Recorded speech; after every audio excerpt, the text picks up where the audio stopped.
Sandy Austin here in the barn for Evocation. Now, evocation and invocation have enormous areas of overlap. As I gave in the video in the Invocation of Christmas, invocation is the creation of an internal state, internal experience, both psychological, emotional, sometimes physiological. Essentially, the magician or the priest is trying to unite themselves with the entity, the spiritual being, the domain in which they are invoking.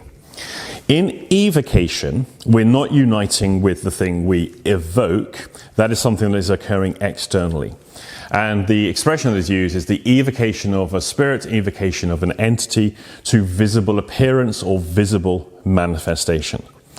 Got to be realistic. If I were to perform an evocation here to the point that I can see it, you're not going to see anything on camera apart from some lunatic in the middle of a circle chanting and waving his arms around.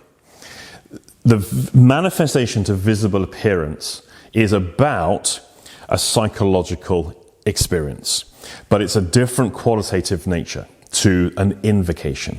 And I will explain as we go through. So in an invocation, just like I said in the Invocation of Christmas, we're bringing the Spirit down upon us. This is the thing that's most commonly experienced by many believers in their churches, temples, mosques, and so forth. They are inflamed by the Holy Spirit of whatever form it takes for them. In evocation, it is happening external to self. So largely, I am still who I am, and I experience an entity, which is, of course, a manifestation of my own imagination. All of this, as far as I'm concerned, is an exploration of imagination. There is nothing objective actually going on. This is the exploration of subjectivity. Now, in exploring subjectivity, we have to have a lot of safeguards, a lot of ceremonial, ritualistic safeguards to protect us from the demons. What does that mean? Because these things are just psychological. There's nothing actually happening in physical space. Simple as this. You've met the NLPers. You've met the over-exuberant, overconfident, over-conceited, all the negatives that we see, the excesses that go with the personal development world. What those people have done is they've often started off as fairly ordinary people who are not too happy in life. And as far as they're concerned, they have become a success story. What they have become is indulged and very, very imbalanced. The what's in it for me, the me attitude is a very, very common thing. Because when we start focusing on our own subject experience, we can indulge the things that we prefer, ignore and cover over the things we don't like about ourselves. Too many people are using personal development and all those alphabet therapies to cover up stuff rather than change themselves. In the occult magic scene, we see exactly the same thing, and to a degree in Freemasonry as well, where people are using the grades, they're using their rank within the orders and various other things, and their obfuscation, that's the word, of reality through these different metaphors they have, not to improve themselves, but to cover up those things they don't like and to indulge the aspects of themselves they do like.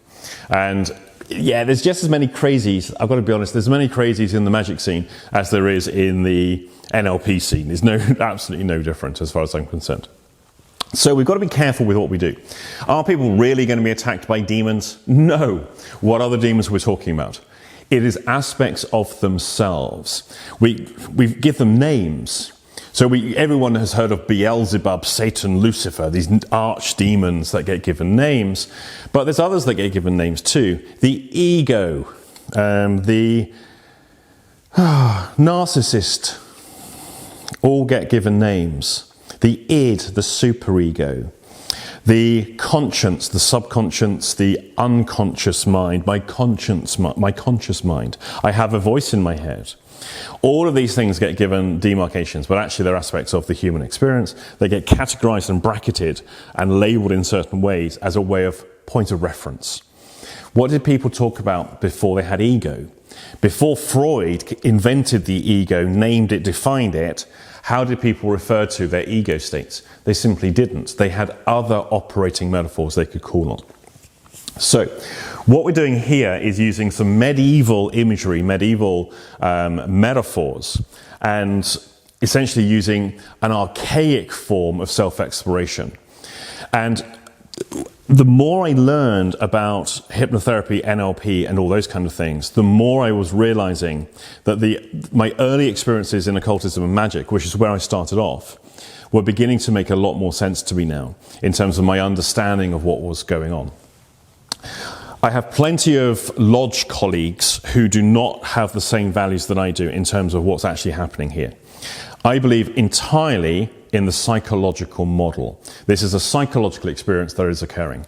This is nothing in the physical external universe that I can do, wave my arms around as much as I like. I can do as many incantations as I like, burn as much incense as I want. All I'm doing is making this place noisy and smelly. Nothing else physically is happening.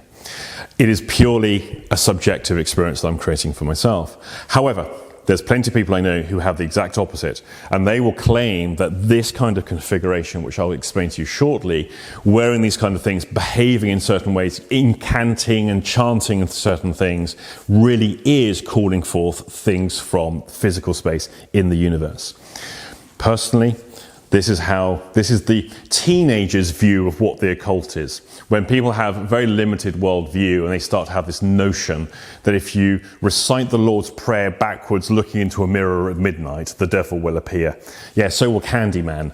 These are just really fairly immature versions of interpretation. I don't go with that, as you can tell, at all. However, I have people who will know far more than I do who will claim to have different. So let me talk you through the configuration of what on earth is here. What I'm going to do is open up the GoPro so I can show you what I'm looking at, because I've got a fixed camera view here, in absence of a camera person. Right, bear with me. Okay, so I'm standing in the magic circle. Now ideally this would be 9 to 12 feet across. The bigger the better generally, because often this is done with more than one participant. I've done this before in an OTO group. I think there were 6 of us standing in the circle, which was a little bit smaller than this one, so that was fun. Now, around the edge, around the outer aspect of the circle, there's a coiled snake with writing here, which you're not going to recognize because it's not real writing. But typically what would be written here in Hebrew are all the god names of the 10 Sephiroth from the Tree of Life in Kabbalah, as well as the astrological signs as well. And astronomical signs. Now in the middle there we've got Alpha and we have Omega, and then we have 2 6-pointed stars with Adonai in the perimeter of that, and in the middle there is the red square, which often has the word Magus written in there, or magician, or sometimes the person's name. Ideally, the magician would have made this circle themselves. Now outside the circle we have the 4 stars with a lit candle in each of those. And of course, what we need to do is to work very hard to not set our robes alight on the candles on the outside of the circle. Now, what I'm going to be doing with this particular ritual is creating a psychological illusion. I'm going to create the inside of the circle is the microcosm, the inside of human consciousness, the inside of man. Outside the circle is the macrocosm, the universe that is outside of myself. So essentially, my conscious awareness will fill the circle, and outside the circle, obviously, then that's the rest of the universe. Into the circle, to begin the operation, I will begin with a banishing ritual. There's lots of variations that can take.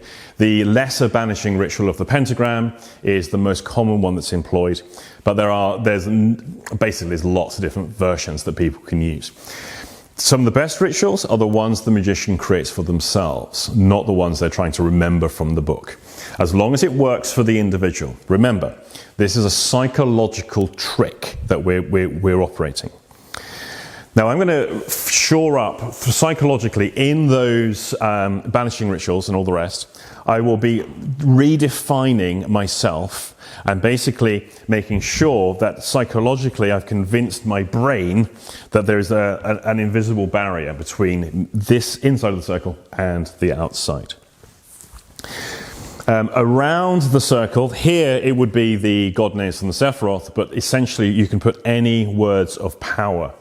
So if I need to have particular entities as my protection, and I'll explain what I mean by that shortly, then those names would go in there as well, or instead of.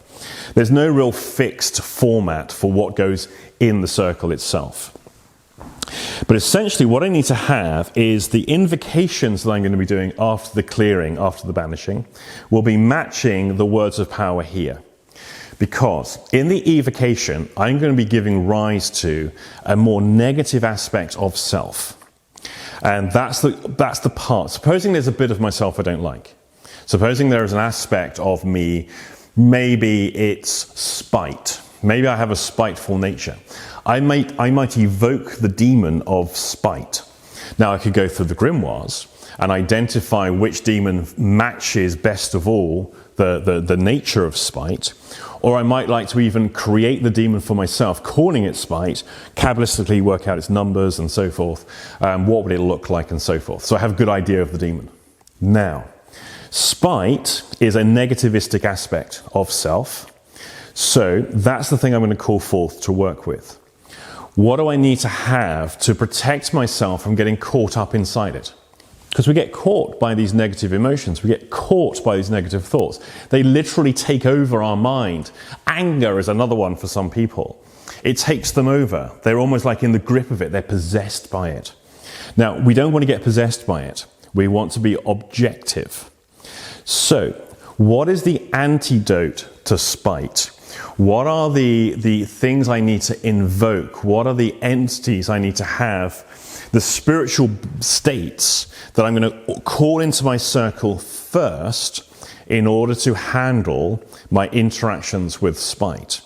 And they're going to be different for different people. Now, for some people, it's just going to be one or two things that they're going to invoke in first. But I prefer personally to make my invocations very, very thorough indeed.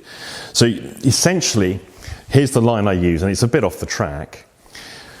You can negotiate for peace when you have nuclear weapons. When you have nothing and you're facing the enemy, it's very hard to negotiate. And I think that's a very good principle. So when I'm going to negotiate with the enemy, in this case the demon of spite, I'm going to make damn sure that I am loaded in my circle here and in my state and in my invocations with all of the things that I require to combat it and deal with it, make friends with it, make peace with it, have it work for me, instead of having it control me if that was an issue that I would face. So, banishing to begin with, to clear the space, to neutralize the space. Then lots and lots of invocations until I have the energies that I want to be able to deal with this. And of course, I need to have the authority to call spite forth. And then once I call spite forth, it's going to appear over here, which I'll explain again very shortly. And now I can do something with that. But I can't evoke until my invocations have been sufficient.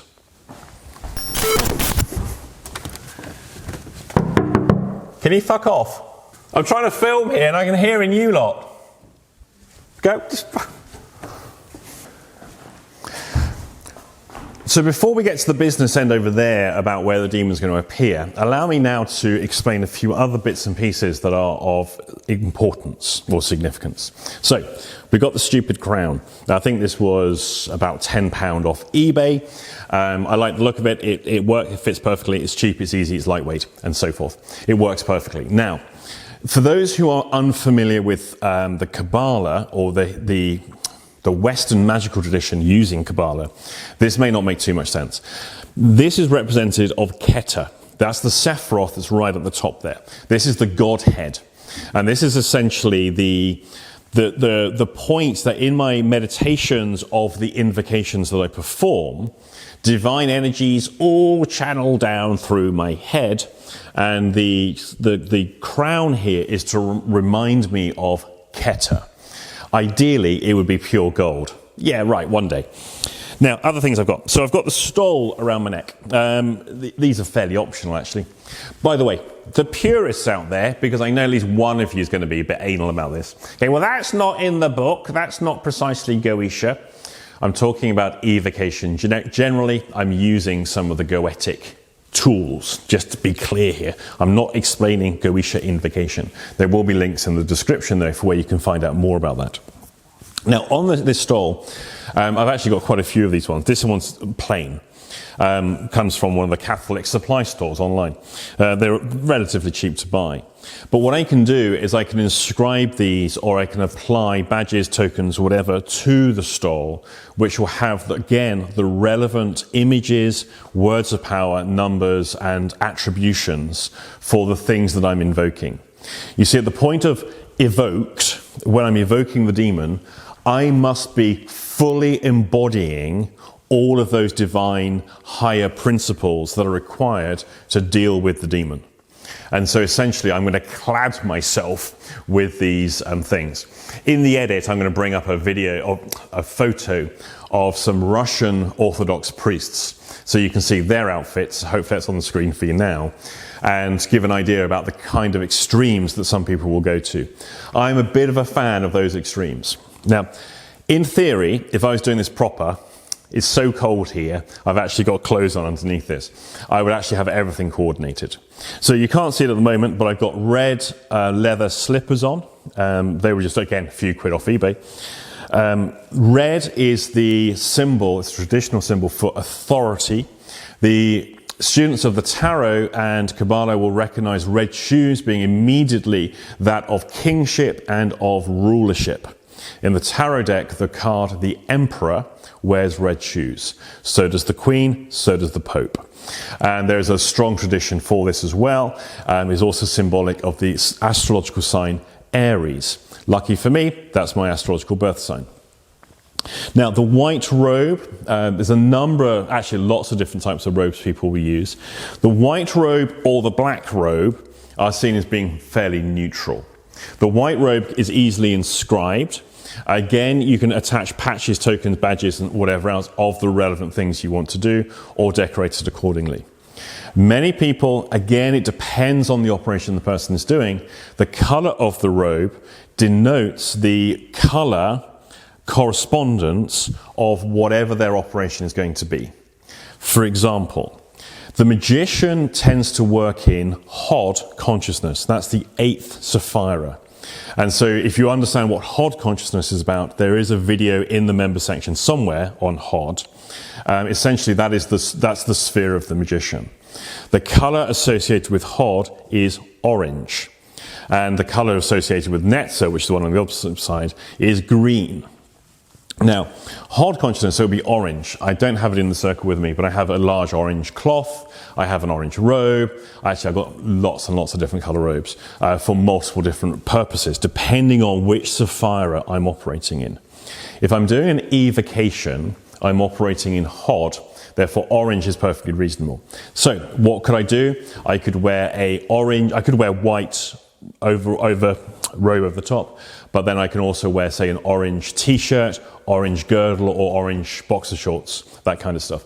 Again, have a look on eBay, you'll be amazed at what you can find. And so the correspondences that people have will extend to absolutely as many things as you possibly can. People may wear amulets and rings as well. There's often a token worn around the neck. This is, again, it's from the King Solomon magic, which is actually a version of what I have around the waist. Around the waist here, I don't know if you can see that on the camera. If I go back a bit, you might be able to. This is a Entered Apprentice Masonic apron that I've simply painted with the Solomonic seals on from the goetia. If people want me to do a whole thing on goetia, I'm more than happy to do that, but it will take quite a few videos to explain. There's plenty of stuff already online you can check out. And so the Entered Apprentice is a plain white apron. They're very easy to acquire, very cheap, and easily painted. And this is just one I did myself. I've got a whole array of these actually that I've designed for different ritual purposes that I'm employing. What else we got? So there's the rings, the amulets, the various things on the wrists as well that people have. And again, there's all the undergarments can be corresponding to. The other thing I have, so I almost forgot, is the lion skin belt. Now, this is a huge prize amongst magicians, and my goodness, do I like to show off my lion skin belt. Here is one of the other ones. This one is worth a small fortune. Cut a very long story short, I acquired an entire lion skin hide, and it was 200 years old, if that, maybe a bit more. It was old, and it was absolutely buggered. It was essentially being thrown away. And I saw the opportunity, and I said, how much do you want for that? They said 100 quid, done. So I got myself a very, very old lion skin. They farm these things now for this very purpose, to people have the hides. They actually farm them in South Africa. Absolutely disgusting. Don't go and murder a lion or have someone murder the lion on your behalf. It just comes down to just keep looking for vintage ones. You can't mistake it, because stitching that, I can't even begin to tell you how difficult that is. It is so tough, this thing. It is extraordinary. To get the needle through, I had to actually get a proper leather needle, and every insertion had to be done with a hammer to tap it through. Stitching that took weeks. It was insane, and lots of sore fingers. On the other side of it, this is the tail section, by the way. This is the mid-section of the hide. I managed to get a few strips off that were actually relatively undamaged. The rest of it was, I'd say it was in a terrible state. And the tail section was pretty good. So, it's got buttons on there, so I can tie it around myself as well.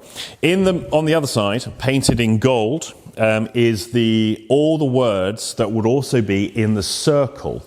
Here, because I'm using the goetia stuff, this written in here in gold ink is all the god names of the Sephiroth and the astrological symbols and so forth. I've had this so long now, it's started to fade a bit.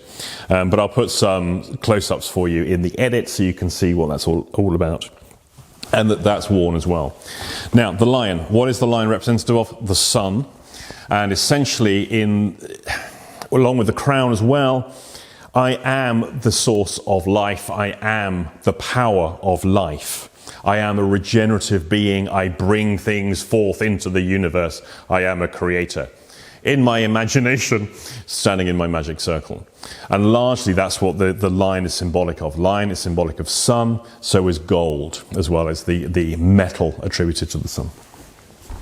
In the middle of the circle, there's an altar of some description. I've just used our Masonic kneeler from the lodge, because I've got it here on site, so it's easy. The altar in the middle would typically be a double cube altar. So it's two cubes on top of each other. They function as a cupboard as well. The apron, by the way, very handy. Currently I have a microphone in there. It's where you have a pocket in the back, handy for putting things in. The altar also acts as a store for all the bits you're going to use.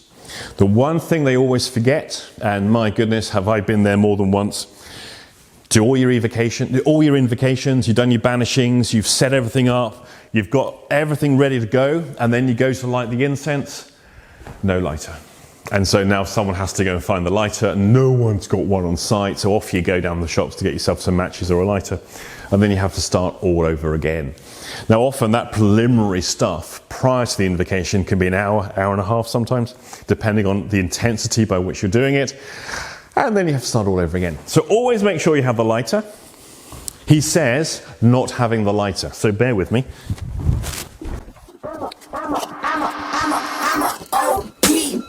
Know that they ride or die. I keep boys by my seat. Know that they ride or. So the lighter is possibly the most important thing to have in your altar, which I now have. Now the other things I'll also have here. The wand, very important, otherwise known as the stick. I brought two along here just to show people. This is my preferred one, which is just a stick. Cut it myself, polished, filed it down, all the rest of it. It is literally nothing more than a stick. But to me, it's my wand. Now the wand, of course, is representative of the will. Other versions. Here's another one again, cut myself and painted and all the rest of it. This has got words, key words on here and words of power as such. The wand is representative of the will. It is dynamic force. It is my decision to act. That is the will. Then we also have the cup. I've got a whole array of different cups. I use this one the most simply because it's lightweight, it fits in the bag easy, and it's nicely polished up. The cup, of course, symbolic elementally of water. The wand is fire. Also attributed to creativity, imagination, emotions, all that kind of stuff. But largely it's my creativity, my creative force is the cup. I haven't got it present with me, but we also then have the disc or the pentacle. I have, again, a whole array of different pentacles. All of these things ought to be self-made. I can't make one of those, I don't have the facilities, but I can make a pentacle, that's very easy. And again, different ones, I couldn't find them, so they're probably sitting on the side somewhere back at home. Representative of the physical world, the actual manifest being, my body, my physical being. And the other one is the sword or the dagger. Now, the sword and dagger have slightly different uses. The dagger is the elemental weapon of air, the intellect, consciousness, so forth, and that's what that would be symbolic of.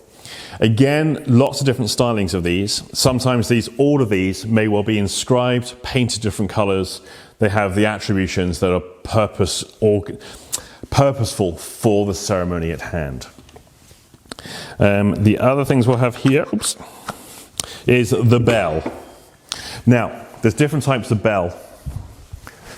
When people think of a bell, they think of one of these. They are great. The problem with that sort of bell is you can't control how many rings it does. So at some point in the ceremony, it may call for 4 rings. It can be done, but it's not so clear. However, I could strike the bell with the wand. It makes sense because this is my will to act, and the classic triangle, or it's a bell that doesn't actually have a ringer, and this is often hung from the ceiling above the altar. Not always, but that's a common thing. And I can control now how many times I ding it. Not the most pleasing sound, admittedly. Again, I've got a number of variations on this. These are just the ones I brought with me today. So again, these are all auditory cues in terms of my illusion. So I'm creating sound. We have sight through all the colours. We have tactile through the garments. We have odour or aroma through the incense, which I shall show you shortly. Music may well be played as well, depending on what we're doing. So essentially, what I've got to do is create everything to correspond to the very thing that I'm doing. The preparation for a particular ritual may take weeks or months. The actual execution of it may just take a couple of hours. And this is one of the things people don't realize. The work that goes in to create a particular magical operation is enormous. The amount of studying and research that has to be done first as well is quite high. Because now when we're doing this, it's not just a little bit of make-believe and hope for the best. Because I performed the ritual, then hopefully it will work. No. It must work as an experiential level. And that's why the preparation is so important. Right, now we'll go over to the business end of the stuff here. Okay, so now over at the outside of the circle, there will be a thing in which to burn the incense. Now the reason I use this great big old brass pot is because I don't ever have to worry about burning the place down. That's a really useful thing. And the other one is you've got to find a venue that doesn't mind you making it really smoky and doesn't set the fire alarms off. I was at a Masonic meeting the other week, and unfortunately that's exactly what happened. It wasn't anything like I'm doing here, it was an initiation, but of course the incense triggered the fire alarms, and yeah, anyway, awkward. Now, so I've got a place to burn the incense. Now often, I personally prefer to place that under the table, so the smoke is coming up around the table. I'll show you the effect that creates shortly. And then we have the triangle of art. Now the triangle of art would typically be twice the size of this one.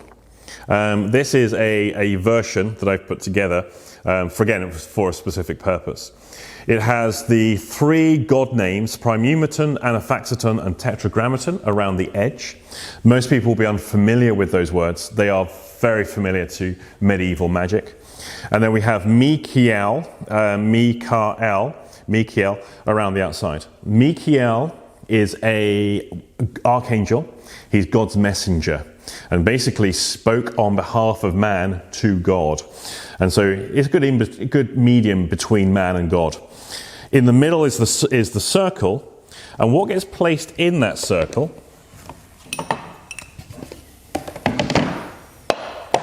is the Obsidian Stone. Now, the Obsidian Stone, let's just check that's working. What's placed in the circle is the Obsidian Stone. This Obsidian Stone here is it's basically obsidian. The bigger these get, the more expensive they start to become. Simply because you've got to get a perfectly round slice, and these don't always come from great big rocks. Little ones are really cheap. This is probably the biggest you can get before the price starts going exponential. This one cost me £50. You can probably get them cheaper than that. I'd say as soon as they start coming down a bit, the price drops dramatically. If you want to get one that's sort of 10 inches across, you're going to be looking at a few £100. Obsidian is an interesting material. If you drop this and it breaks, be extremely careful how you pick it up.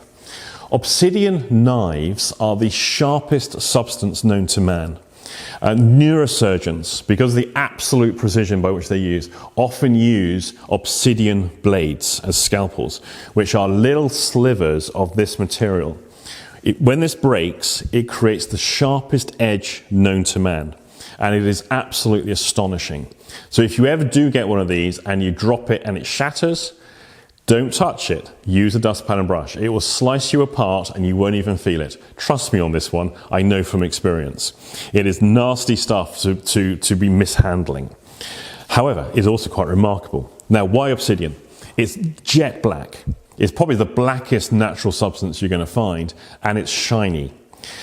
If I were to drop the lighting in this room, black out the windows, and we're operating only on the candlelight of 4 candles, and this is placed outside of the circle, essentially I'm going to stare into this because this is where my manifestation takes place. I will experience it in the illusion that's created. Twilight is very interesting in terms of the illusion it creates. Here's an experiment for you.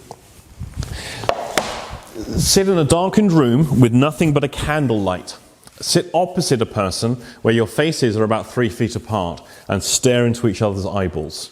And watch what starts to happen. Just keep staring. Once you get over the giggles, you'll start to see that the faces start to change, and they change dramatically. And you'll see multiple faces staring back at you. You can achieve the same thing with a mirror, it's just not so effective as doing it with another person. And there's lots of traditions that say you're seeing the person's past lives. No, it's a brain effect. Just look up prosopagnosia and you'll have some kind of idea what I'm talking about. There's a part of the brain that has facial recognition circuits. If you damage that, people can't recognize other people until they speak or they do something to give away their identity. There's a particular circuit in the brain that enables us to recognize faces. When we drop the lighting sufficiently and we fix eyes on eyeballs looking at us, it starts to mess with its ability to interpret, and it starts throwing up all sorts of things. You're not seeing the other person. You're seeing your projections that your brain is making. It's a very interesting effect. Now, we're utilizing that kind of effect in Twilight with this evocation. The other thing we have, of course, is by having the smoke, and I'll light this up in a second, that's wafting around, that helps because we've got a transparent 3-dimensional movement in the twilight. And that is fantastic for aiding the illusion. And that's why I prefer to put it underneath. So I shall light this up, be back to you in a second, and then talk you through what happens. So now the incense that I use, or the most commonly used incense in evocation, is this. It's called Diceny of Crete. This is a perennial shrub. It's very oily and very hairy on its leaves, and I'll give you a close-up in the edit of this. Now, Disney of Crete is famous for spontaneous combustion. There's a lot of suggestion, there's no evidence for this at all, that actually this was the burning bush, because in the wild, this stuff, in heat waves, sets fire to itself and gives off a very pungent smoke. It's very, very aromatic and a very dense bodied smoke. Now, the one thing I forgot to do, again, forgetting the lighter, is you light the charcoal blocks at least 20 minutes before you need them. Otherwise, they just kind of get hot slowly. So while that heats up, I shall keep talking. I also, of course, need my sword. I referenced the sword previously while I was talking about the dagger. Now, the sword is not really used very much. The idea is the sword is symbolic of the ultimate thing of smiting and killing, and basically it's the ultimate weapon within magic. The one thing you never do with the sword is raise it upwards. It always must be kept down below a 45 degree. There's very symbolic reasons for that. And the tracing of the perimeter is often done with the sword in a clockwise direction. So the sword, again, may be inscribed. Most Masonic swords are inscribed. This is actually from the order of Martinism. So this is a Martinist sword. It's one of their ceremonials. I quite liked it, so I thought this will suit me. Again, I've got a whole variety of swords. Actually, I've got quite a big collection of them. This is the one that's my current favourite. Incense is now burning. Disney of Crete, absolutely foul.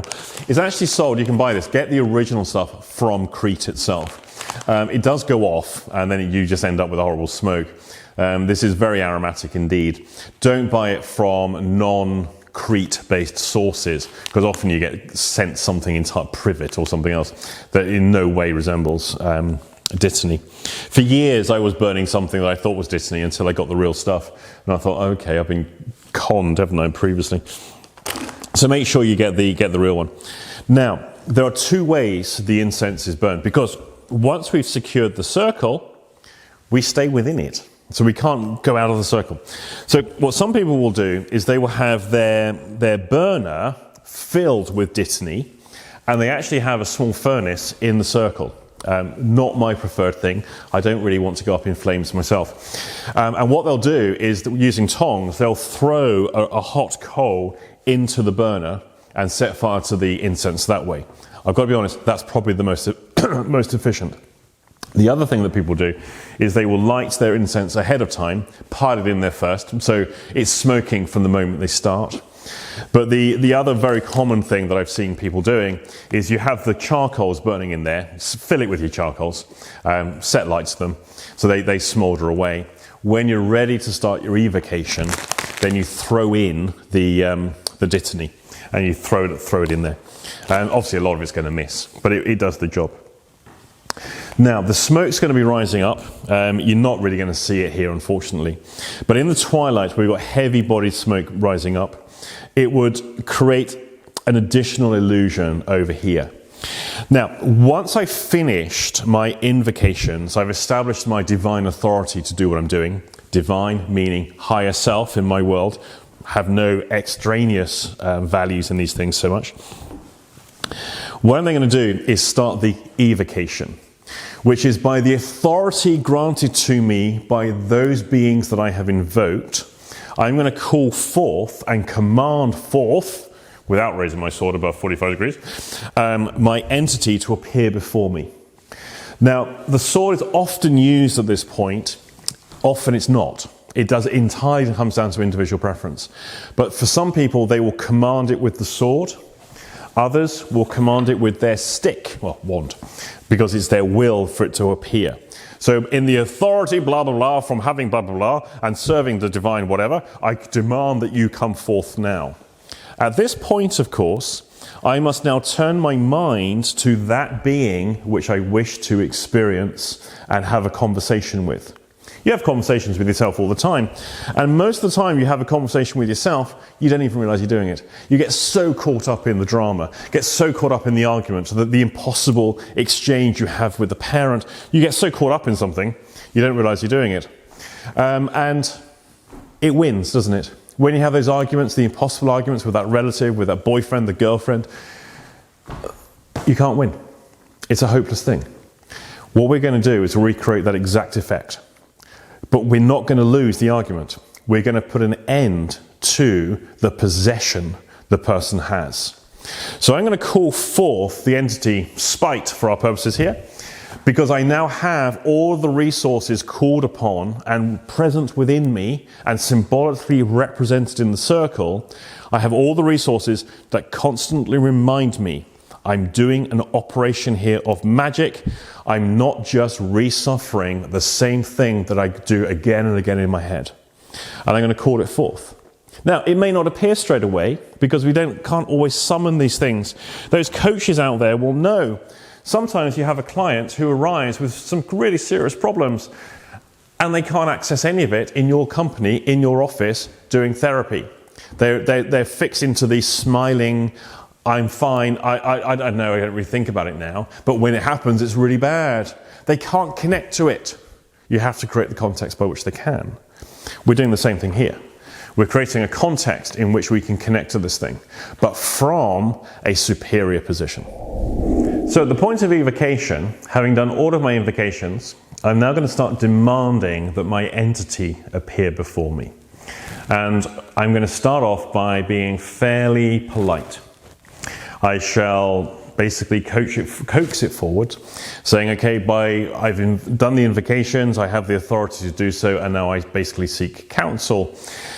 If I don't get there, I'm going to up the ante. I will start to get increasingly more fervor into calling it forth. Now, I've got to be honest, I find this very, very easy to do. And I've never really had to go to the extremes. I don't tend to work with a sitter or a scryer. In many setups, what's actually happening is the priest, the magician, will be standing pretty much at their altar. And sitting at the edge of the circle, sometimes outside of the circle, will be another person who is staring into the obsidian. And they are reporting back both what they see or what they hear, what they're imagining they're hearing. And they start to have the conversation on behalf of the entity. We've done that as groups. I've done that a number of times with groups of people, both here with magic colleagues and also in various magic lodges. And it is astonishing what can start to happen. There's some write-ups somewhere online from some of our experiments that we did, which was interesting to put online because of the reaction it got from various other people in magic and occultism. And people absolutely were outraged by our foolishness for doing it the way that we did. Well, they weren't there, and they've only read the reports of what we put online. They didn't actually see what actually happened. It was phenomenal, and I would say pretty much life-changing, actually, for some of the people present. Because they were able to experience parts of themselves that they hadn't previously understood. I'm going to give you a summary of one of the experiences. So one of the guys, he wanted to work on a very personal issue. All we knew was that when this issue took over, it completely dominated him. And he actually felt bullied by his own imagination. It's not uncommon. Many of you are still being bullied by people you went to school with. Some of you are still being bullied by childhood experiences and so forth. And using arcane language, this guy was aware that there was a demon in his life that was making him miserable. And so he wanted to work with that. Now, there was 5 of us in the circle. One person is sat at the edge, acting as scryer. They've got a chair to sit on and they're staring into the thing.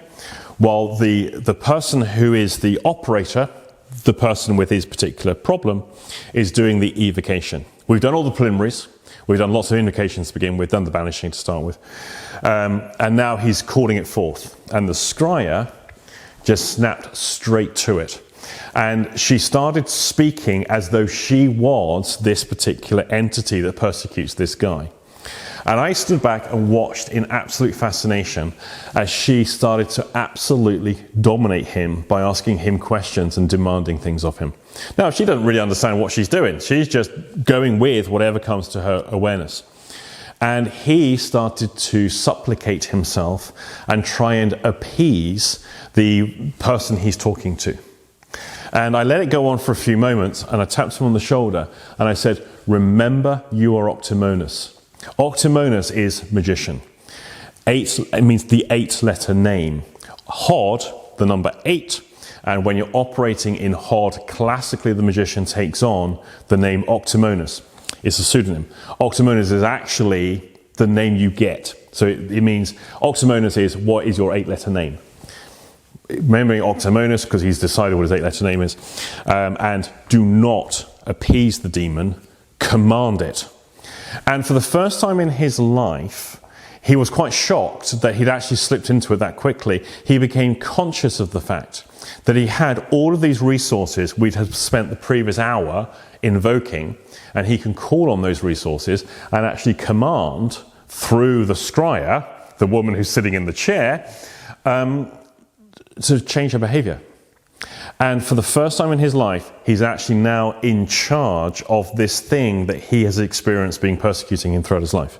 For him, that was life-changing. Quite an extraordinary experience to observe as well. This is really a psychodrama. I don't want to dress this up into anything. We're invoking the devil by reciting the Lord's Prayer backwards at midnight. No, this is a psychodrama, but it's a very well-established psychodrama with archetypal principles behind it and so forth, which is why it's so effective. So the scryer is going to be either the magician himself or herself, or is going to be another person who's sitting at the circle here, staring into this, with the smoke, which isn't wafting up very clearly here, smoke wafting up around to help create the illusion. Now, the magician is going to then essentially have a series of negotiations with the entity that's evoked.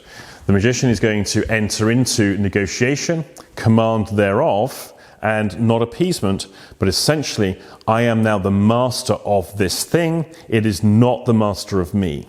It is a power differential dynamic. Now, the demon needs to be dismissed at some point. And traditionally, the demon is dismissed back to hell. But does it have to be?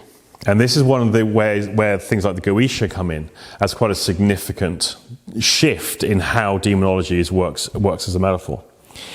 You see, I once had a narcissist come into my life. This was a number of years ago. And it was initially a very pleasing business arrangement with this individual. I didn't know anything about narcissism back then, because I hadn't really encountered them. And I hadn't realized I was in the love bombing phase of narcissism. I look back now and I'm horrified that I was that naive. But once he'd got me in the business arrangement and I'm committed, then hell breaks loose. And it was horrific. What then starts to happen? And I have to work out, what the hell is this? How do I deal with this individual? And so I had to then study narcissism as a key thing. Now, essentially, if we use the metaphor we have here, a demon has come into my life who is now got a lot of positives, but also is wholesale destructive. An unbridled force. It's an unbridled force. Without bridling, they can be very, very destructive. Now, what I'm able to do is to learn from that individual. And I made it my personal study for a year. I studied absolutely everything I could about narcissism. And that then led me into a huge investigation into myself, my own conduct, my own feelings, my own behaviors. And it was incredibly insightful, quite horrifying at times as well. And again, one of those life-changing experiences. And when I'm done with that, I can dismiss the whole thing. That's how these demons work. So if I'm evoking spite, just because I don't like it doesn't mean it's bad. Just because you don't like something doesn't mean it's bad. Things, entities, whatever, are a full package. They come with positives and negatives. If you look through the goetia and you look at the manual, the Ars Goetia, which is the catalogue of demons, you're going to find what the positive qualities of those demons are. You're also going to find out what their negatives are. So a demon may well be destructive in a particular thing, but at the same time it offers instruction in certain other things. This particular narcissist taught me a lot. And a lot of it was stuff I did not wish to know, I did not want to learn, but it was stuff that I needed to learn, and it was stuff I had to learn. And I learned those things about myself. That's how these entities work as well. These are portions of self. Now, what we must not do is what psychiatry and therapy does, because there's too much of this that goes on. What psychiatry and therapy does is identify the symptom, medicate it away, therapize it away, get rid of it. At least in NLP, we had a notion of it has a positive intention. The problem with that is, often the positive intention is an imposition onto the aspect. It is not something that's inherent within it. And that's something I'm very critical of in the therapy world. But what we have is not something that's necessarily something to be fearful of and something to be banished away. It is something that can be learned from and utilized and mastered. And that's a very, very different proposition. Because when we get rid of an aspect of a person's symptomology, we're getting rid of an aspect of themselves. And why are they being persecuted by themselves in that way? There is an imbalance in their internal relationships between these different things. This archaic way of working seeks to restore that balance. And the person who has mastered all of the demons, classically it's the 72 demons of the goetia, but of course they subdivide down into smaller parts as well. The person who's learned how to master those is the master of the temple, the magus. And there's an awful lot of maguses out there in the NLP world, I've noticed. Anything but. But what we have is the master of the temple is the person who's no longer subject to these things. They are now the master of these things. It's not necessarily getting rid of them. It is utilizing them. So when we banish the entity, once we've had our dialogue, once we've changed the power dynamics, once we've learned what it is we need to learn about ourselves, and remember, that's not necessarily something we want to learn or we're hoping to learn. What we get is not necessarily what we asked for. What we can then do is dismiss it with the instruction that it will come back upon command.